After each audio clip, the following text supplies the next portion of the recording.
आज हम बात करेंगे फर्माबंदी। तो फर्माबंदी के विषय में हम पढ़ रहे हैं यहाँ पर। तो फर्माबंदी की जब भी हम बात करेंगे तो फर्माबंदी के जो डिटेल्स हैं, जितने भी पॉइंट्स हैं, हमने उसको जो है ऑलरेडी डिस्कस कर लिया। पिछले लेक्चर में हमने जो है पूरा एक एक पॉइंट जो है फर्माबंदी के सिलेक्शन से लेके फर्माबंदी को हटाने तक की बात कर ली हमने। जो है कैसे उसको किन परिस्थितियों में किन सावधानियों के साथ जो है फर्माबंदी को हटाएंगे। तो फर्माबंदी को हटाने का जो समय अवधि है, यानी कि जो भी हम कंक्रीट के अलग अलग अवयव बनाते हैं, जैसे हम अगर स्लैब बनाते हैं या स्लैब के अलावा आपका क्या होता है अवयव, बीम हो गया चाहे कॉलम हो गया, तो जो भी अवयव आप दीवार बनाते हैं, तो जो भी अवयव हैं उन सबको आफ्टर कंक्रीटिंग, जमने के पश्चात हमें हटाने का एक निर्धारित समय होता है। उस निर्धारित समय तक जो है उस फर्माबंदी को हमें लगे रहने देना है। ठीक है। तो जब वो कंक्रीट ढालने के पश्चात, कंक्रीट को ढालने के पश्चात जो है हम अच्छे से उठाई कर लेते हैं फर्माबंदी में, और जब वो एक कठोरीकरण होने के पश्चात जब अपना रूप प्रदान कर लेता, प्राप्त कर लेता है, तो फिर क्या होता है, एक समय आता है इसके बाद हमें फर्माबंदी को हटाने की आवश्यकता पड़ती है। ठीक है। तो फर्माबंदी को हटाने की एक अवधि होती है, कितनी न्यूनतम अवधि के बाद हम किसी फर्माबंदी के अलग अलग अवयवों के फर्माबंदी को हटाएंगे, इस पर हमें विशेष ध्यान देना है। तो हम यहाँ पर जो है आज का टॉपिक होगा, इसको हम एक चार्ट की सहायता से समझने का प्रयास करेंगे यहाँ पर कि फर्माबंदी को हटाने की न्यूनतम अवधि क्या होगी। ठीक है। तो आज का पहला हेडिंग है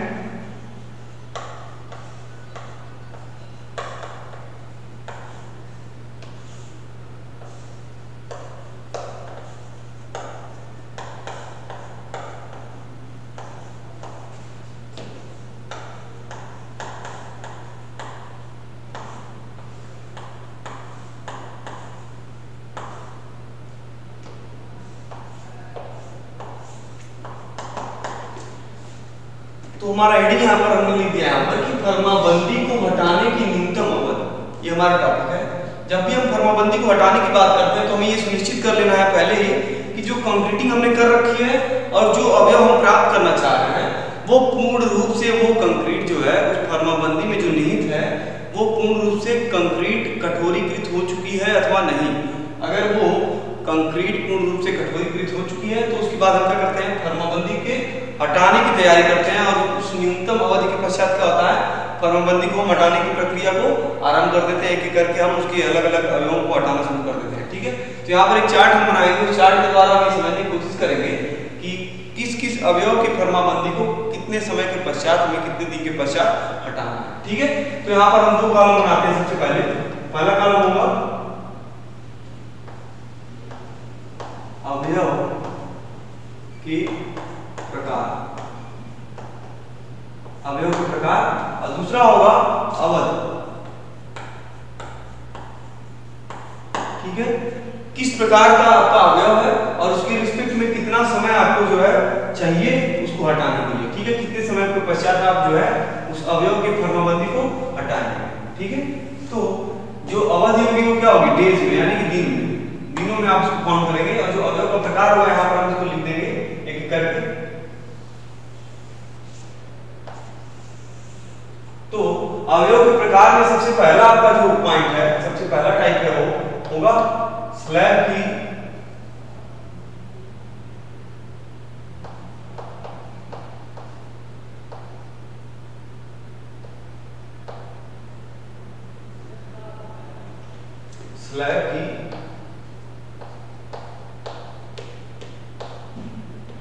तली की पटरी। जो आपके स्लैब की तली की पटरी है उसको हटाने के लिए कितना समय आपको चाहिए, 3 दिन का समय। ठीक है। इसके बाद आपका दूसरा है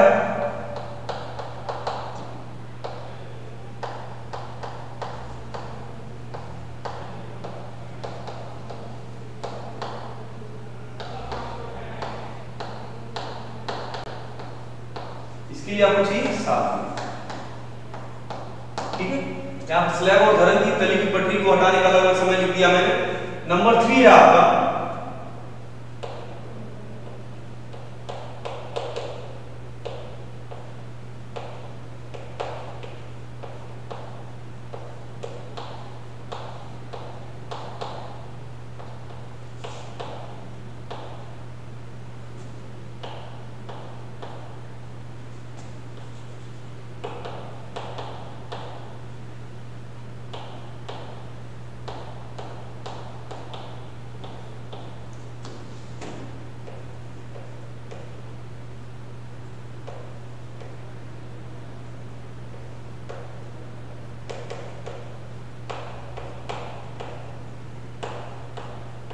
कंक्रीट की दीवार, स्तंभ एवं धरन की ऊर्ध्वाधर तख्ती या तख्ताबंदी, ठीक है, तख्ती को आप कितने दिन में हटाएंगे? 16 से 24 घंटे पश्चात, ठीक है। नंबर 4 है आपका, नंबर 4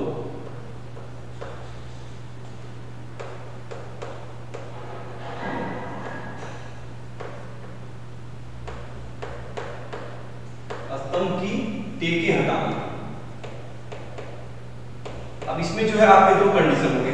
पहला है आपका 4.5 मीटर, 4.5 मीटर तक के पार्ट के लिए, इसके लिए आपका समय होगा 7 दिन। और दूसरा आपका है बी, 4.5 मीटर से अधिक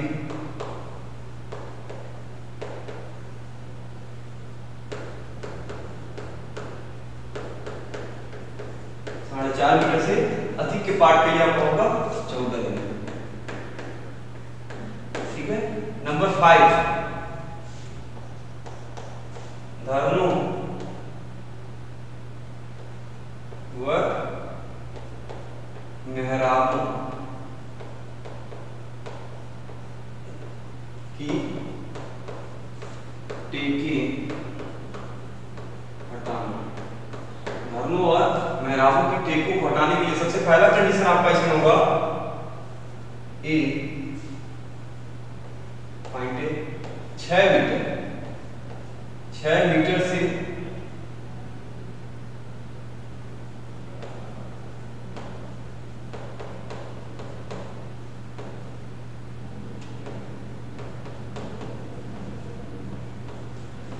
लिए 14 दिन। बी है आपका 6 मीटर से अधिक,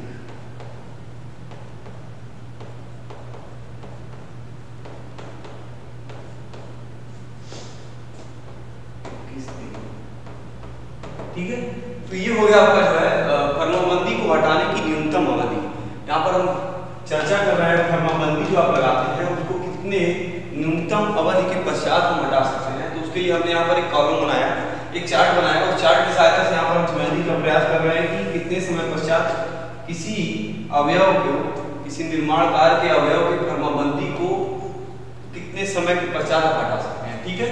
तो हमने जो है यहाँ पर लिखा कि अवयव के प्रकार, किस प्रकार का अवयव है और उसके रिस्पेक्ट में कितना समय लगेगा, न्यूनतम अवधि क्या होगी, ठीक है। तो पहला हमारा है स्लैब की तली की पटरी, ठीक है। अगर आपका स्लैब है उसकी तली पे लगी हुई पटरी है तो उस पटरी को हटाने की जो न्यूनतम अवधि क्या होगी? 3 दिन, यानी कि 3 दिन के पश्चात आप उसको क्या कर सकते हैं? हटा सकते हैं। उसके बाद आपका धरन की तली की पटरी, अगर आपका जो बीम है उसकी तली की पटरी को अगर आपको हटाना है तो कितना समय आपको चाहिए? 7 दिन के लिए, ठीक है। तीसरा आपका है कंक्रीट की अगर दीवार है या स्तंभ है या धरन की ऊर्ध्वाधर तख्ती है तो उसको हटाने के लिए कितना समय चाहिए? 16 से 24 घंटे पश्चात आप उसको हटा सकते हैं। नंबर 4 है स्तंभ की टेकें हटाना, ठीक है। अगर आपको कोई कॉलम है उसकी टेकों को हटाना है, प्रॉप्स को हटाना है तो उसके लिए 2 कंडीशन है। पहला कंडीशन आपका ये है 4.5 मीटर तक के पार्ट, अगर 4.5 मीटर तक का स्पान है तो उसके लिए आपको कितना समय चाहिए? 7 दिन की अवधि चाहिए। अगर उसी स्तंभ की टेक को हटाना है 4.5 मीटर से अधिक, अगर उसका स्पान है तो उसके लिए क्या होगा? 14 दिन, ठीक है। यानी कि उसकी पूरी लंबाई 4.5 मीटर से अधिक है तो उसके लिए 14 दिन, या 4.5 मीटर से कम है तो 7 दिन के लिए चाहिए, स्तंभ की टेक को हटा सकते हैं तब आप, ठीक है। अगर धरन या मेहराब की टेक को हटाना है आपको तो वहां पर भी 2 कंडीशन है। पहला कंडीशन है 6 मीटर तक का अगर पार्ट है, स्पान है तो उसके लिए क्या होगा? आपको 14 दिन का समय चाहिए। और अगर वही 6 मीटर से अधिक है तो उसके लिए क्या चाहिए होगा? आपको 21 दिन का समय। तो ये पूरी व्यवस्था है, पूरा समय जो कि दिया गया है पूरे चार्ट में, इसके द्वारा आप फर्माबंदी को हटाने की न्यूनतम अवधि का आकलन कर सकते हैं। इस चार्ट की सहायता से आप ये जान सकते हैं कि कितने समय पश्चात किसी भी फर्माबंदी के अलग अलग अवयवों को आप हटा सकते हैं। तो इसको आप जो है नोट कर सकते हैं। इसके बाद हम अगला पॉइंट शुरू करेंगे विशेष परिस्थितियों के लिए कंक्रीटिंग का, ठीक है। तो इसको एक बार आप नोट कर लें पहले।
अब हम बात करने जा रहे हैं विशेष परिस्थितियों में कंक्रीटन कार्य। ठीक है, हमारा अगला टॉपिक होगा विशेष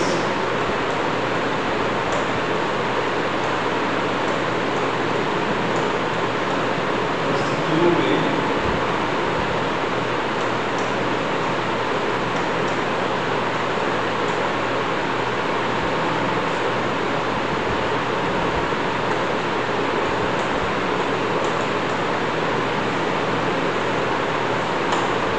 अब हम बात करने जा रहे हैं विशेष परिस्थितियों में कंक्रीटन कार्य।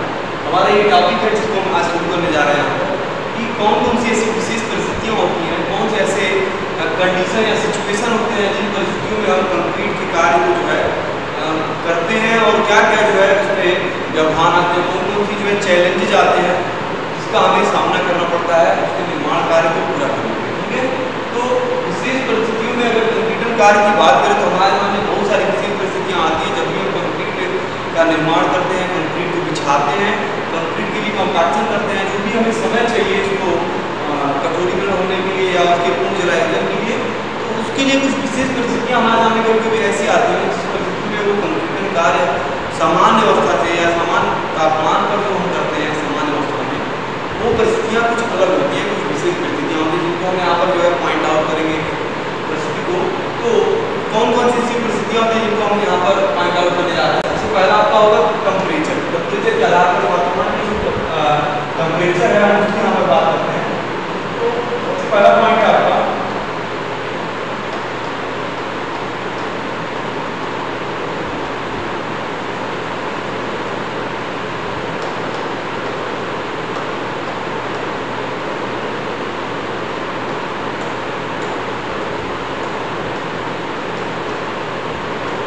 वातावरण का तापमान।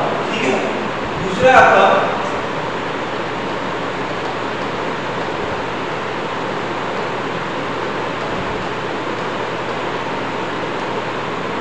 पानी के अंदर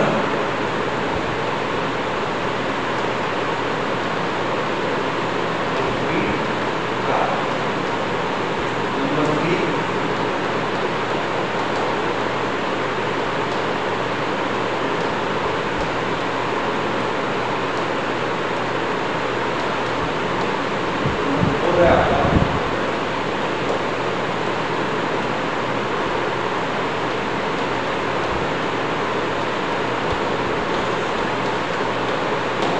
ये जमा हो सकता है।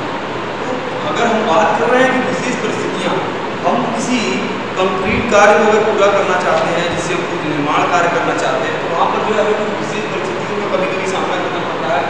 अगर हम वातावरण के तापक्रम के आधार पर देखें तो हमारे पास जो सामान्य तापक्रम जिस पर हम कंक्रीटिंग कार्य करना चाहते हैं वो तापमान जनरली कितना माना जाता है 27 degree centigrade plus minus 2 degree centigrade. ठीक है, जो सामान्य तापक्रम कंक्रीट के लिए सबसे उचित माना जाता है वो आपका होता है 27 degree plus minus 2 degree centigrade. ठीक है, यानी कि 27, 28, 29 ये टेम्परेचर ऐसे होते हैं 27 से लेकर 29 के बीच में। तो ये टेम्परेचर ऐसे होते हैं जहाँ पर कंक्रीटन का कार्य सबसे आसान माना जाता है, परिस्थितियाँ बहुत ही सामान्य होती हैं जिसमें हम कंक्रीट का कार्य कंक्रीट के निर्माण से लेकर उसके जलायोजन क्रिया में जो प्रभाव होते हैं उन सारी चीज़ों को जो है नियंत्रण होता है, नियंत्रण होता है और फलस्वरूप एक हमें अच्छा और दृढ़ कंक्रीट प्राप्त होता है उसकी जमने के पश्चात। तो यहाँ पर सारी प्रक्रिया जो हम चाहते हैं पूरा करना वो हमेशा कितना होता है 27 प्लस माइनस 2 डिग्री सेंटीग्रेड तक हम रखना चाहते हैं, लेकिन ये परिस्थितियाँ जो है हमेशा एक समान नहीं होती है। यहाँ पर जो है जो वातावरण का तापक्रम वो हमेशा क्या होता है समय के साथ बदलता रहता है। ठीक है, तो कुछ ऐसी परिस्थितियाँ आती हैं जैसे कि आपका 40 डिग्री सेंटीग्रेड जो आपका है तापमान 40 डिग्री सेंटीग्रेड जो अपर होगा। ठीक है, अगर ये तापमान और लोअर जो होगा हम बात करें अपर और लोअर, तो लोअर आप कितना रखते हैं 5 डिग्री।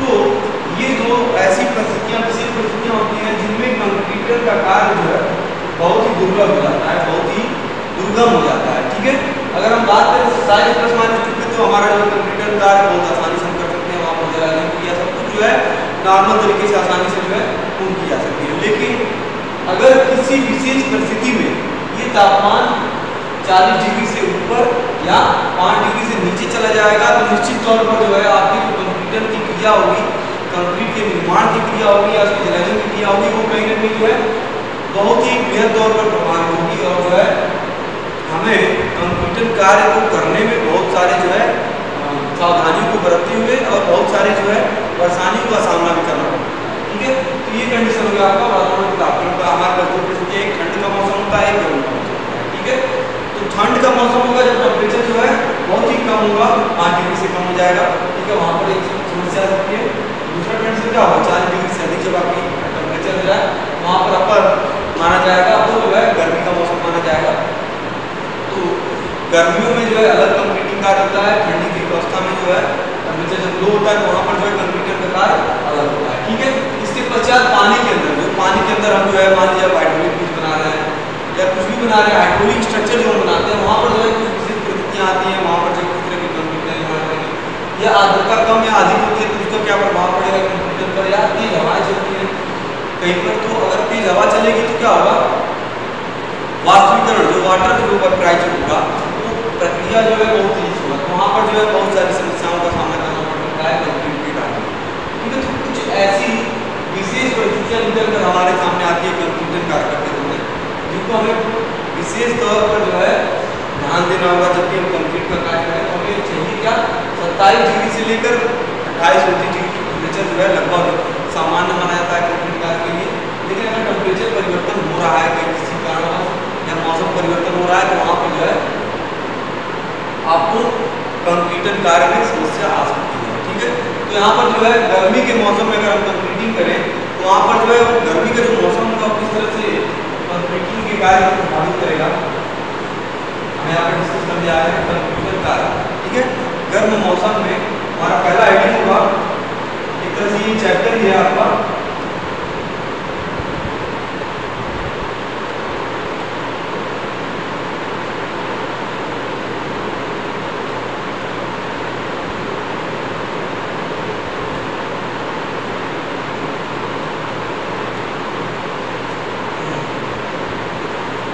गर्म मौसम में कंक्रीट का कार्य।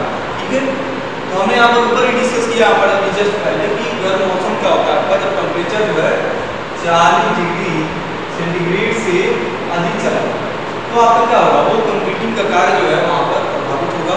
टेम्परेचर बहुत अधिक होने से वहाँ पर गर्मी जो है बहुत तेज होगी, हो सकता है तेज वहाँ पर तेज हो, तो वो जो होगा आपका कंक्रीट के कार्य के लिए जो परिस्थिति होगी वो बहुत ही विशेष परिस्थिति मानी जाती है, उसमें हमें कंक्रीटन का कार्य करते समय बहुत विशेष तौर पर ध्यान देना है। ठीक है, तो अब कंक्रीटन जो हम गर्मी के मौसम में करेंगे, जब भी हम कंक्रीटन करते हैं गर्मी के मौसम में तो वहाँ पर समस्या क्या आती है, जो हम कंक्रीट का निर्माण करते हैं तो हमें अच्छे से पता है कि कंक्रीट के निर्माण में जो है हम महीन मिला हुआ, मोटा मिला हुआ cement as a bonding material या एग्रीगेट यूज कर रहे हैं हम मिलावे के रूप में या वाटर का यूज करते हैं। तो ये सारी चीज़ें जब भी हम यूज करते हैं मिलावा और सीमेंट और वाटर, तो इनके मिक्सिंग से क्या होता है कंक्रीट तैयार होता है।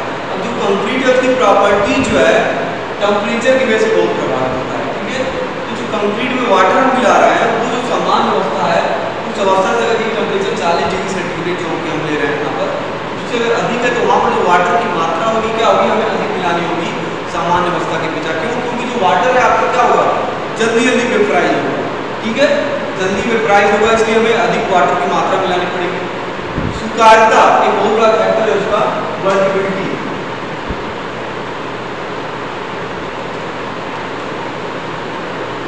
यहाँ पर हम बात कर रहे हैं स्वीकार्यता। ठीक है, स्वीकार्यता की हम जब बात करते हैं तो वर्टिबिलिटी में कंडीशन क्या होता है आपका, पानी अधिक यूज करना पड़ रहा है आपको। ठीक है, स्वीकार्यता हमें अच्छी चाहिए, जो हम कंक्रीट बना रहे हैं तो स्वीकार्यता हमें अच्छी चाहिए, और स्वीकार्यता अच्छी कब होगी, जब वो वाटर प्रॉपर मिक्सिंग होगी कंक्रीट के अवयवों के साथ। ठीक है, तो गर्म मौसम में जब हम कंक्रीट करेंगे तो स्वीकार्यता हमें चाहिए अच्छी, तो वहाँ पर हम क्या करते हैं, समय समय पर जो वाटर वेपराइज हो रहा है उसकी कमी को दूर करने के लिए पानी की मात्रा को बढ़ाते रहते हैं। इसलिए हम क्या करते हैं, अलग से वाटर ऐड करते रहते हैं समय समय पर। जब हम कंक्रीट को बिछाएंगे और सहलन करेंगे वहाँ पर हमें समय समय पर पानी मिलाना पड़ेगा ताकि जो वर्कबिलिटी अच्छी बनी रहे। ठीक है, तो गर्म मौसम की समस्या क्या आती है, आप अतिरिक्त पानी का प्रभाव जो है डालते हैं, अतिरिक्त पानी प्रयोग करते हैं, जिसकी वजह से क्या होता है आपका कंक्रीट जो है वर्केबल बना रहे, हमें आसानी से जो है उसके साथ कार्य करने में, कंक्रीट को बिछाने में ले आने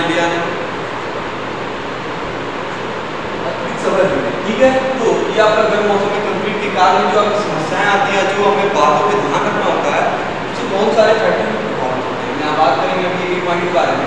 तो कौन कौन से ऐसे फैक्टर हैं जो गर्म मौसम में कंक्रीट के कार्य को प्रभावित करते हैं? ठीक है, तो आप इसको एक बार नोट कर लेने के बाद हम गर्म मौसम में कंक्रीट कार्य को प्रभावित करने वाले कौन कौन से कारक हैं या क्या क्या चीजें प्रभावित होती है जिनका प्रभाव पड़ता है, तो मैं आपको ठीक है उसके बारे में।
गर्म मौसम में कंक्रीट कार्य पर प्रभाव। ठीक है, जो हम गर्म मौसम में जो हमारा टेम्परेचर है, अगर किसी कारणवश 40 डिग्री सेंटीग्रेड या उससे अधिक हो जाता है, तो उस टेम्परेचर पर जो कंक्रीट का कार्य होगा उस पर क्या प्रभाव पड़ेगा, टेम्परेचर अधिक होने पर कंक्रीटन कार्य करने में क्या समस्या है, क्या प्रभाव पड़ेगा, इसके बारे में यहाँ पर डिस्कस करने आ रहा है। तो कौन कौन से ऐसे पॉइंट है जिसको हम डिस्कस करने आ रहे हैं, गर्म मौसम में कंक्रीट करने पर क्या समस्या आती है, इनके बारे में डिस्कस कर रहे हैं।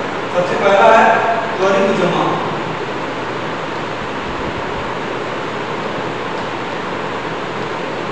पहला पॉइंट है आपका त्वरित जमा। नंबर 2 है आपका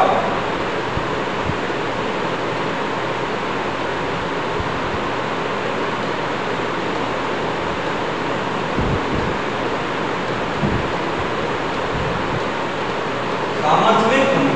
नंबर 3 है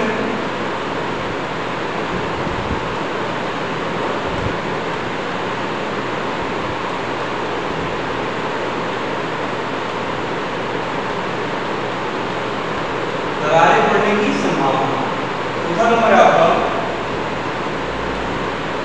तराई जल का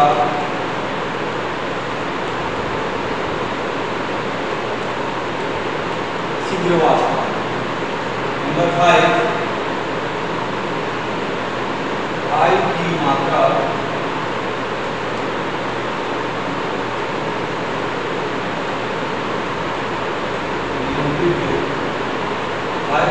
नियंत्रित करने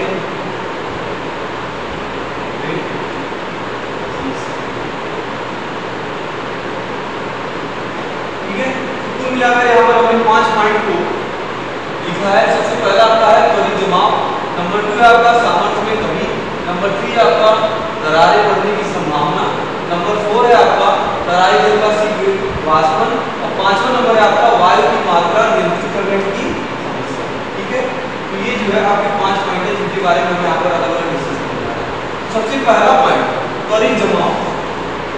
ठीक है, त्वरित जमाव कब होगा, इसके बारे में डिस्कस करना है कि जब भी हम त्वरित जमाव की बात करते हैं तो आपके जमाव काल क्या होता है।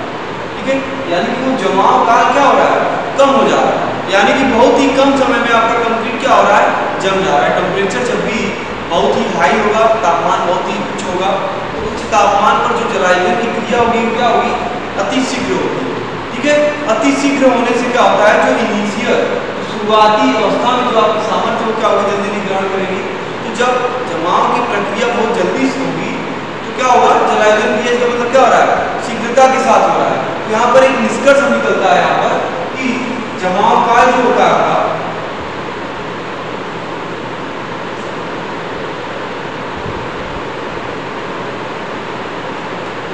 जमाव काल क्या होता है, इन्वर्सली प्रोपोर्शनल इसके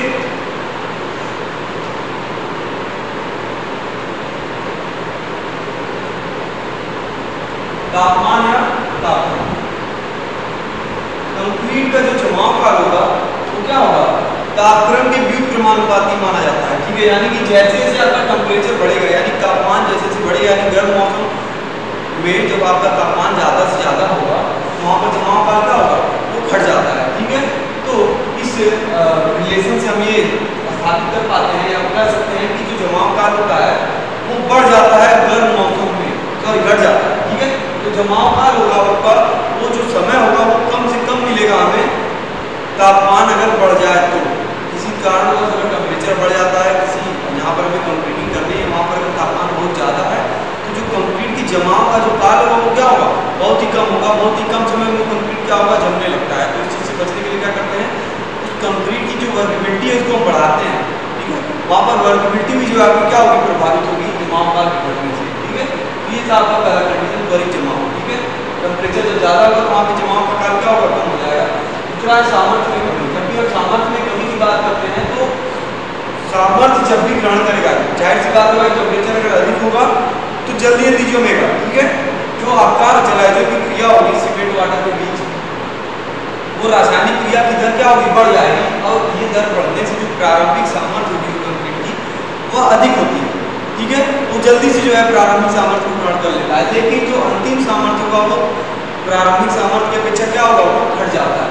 तो प्रैक्टिकली कुछ चीजें यहाँ पर देखी गई हैं कि अगर आपका टेम्परेचर, ठीक है, अगर आपका टेम्परेचर 23 डिग्री सेंटीग्रेड है और आर्द्रता 60% है तो वहाँ पर जो आपका सामर्थ्य होगा वो क्या होगा, 73%। यहाँ पर हम लिख देते हैं सामर्थ्य में जो कमी है आपका, अगर आपका टेम्परेचर 23 डिग्री सेंटीग्रेड है और आर्द्रता जो है आपका 60% है, तो 23 डिग्री टेम्परेचर पर और 60% आर्द्रता पर जो आपका अंतिम सामर्थ्य होगा वो क्या होगा, आपका 73%।